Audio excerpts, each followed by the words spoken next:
We're losing the Corporation for Public Broadcasting, and here's what that means. The vast majority of CPB funding doesn't just go to NPR and PBS, it goes to small public radio stations, and we're about to see the profound impact of cutting this funding.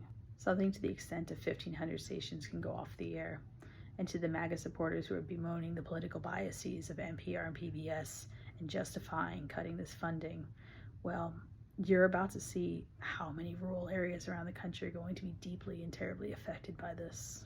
Those in support of these cuts don't realize that they're in support of silencing voices, silencing the valuable information that gets shared within rural communities on a daily basis.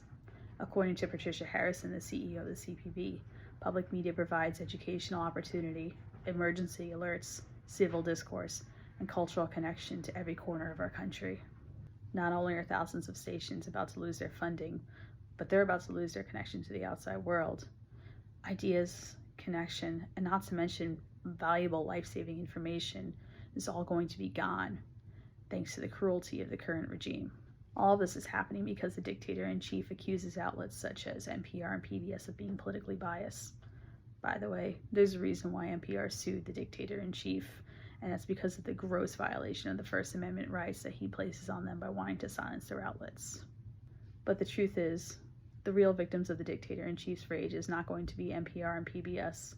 It's going to be the local stations, many of which provide a valuable lifeline to the rural areas of this country. Republican Senators Susan Collins and Lisa Murkowski, both of who voted to protect public radio and its funding, had a lot to say in defense of public radio.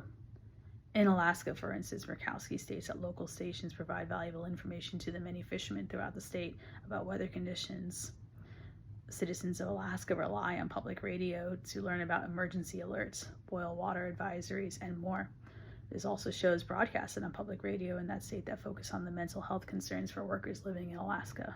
And in Maine, Collins states that local stations provide valuable weather information along with other public broadcasting that includes coverage of local events and classical music. Public radio is not just NPR and PBS.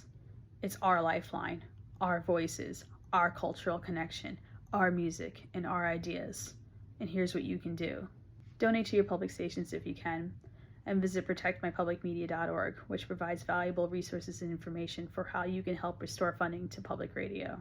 And remember, fascism wins by silencing the public. Defunding public radio is an attempt to silence us all. We will not be silenced.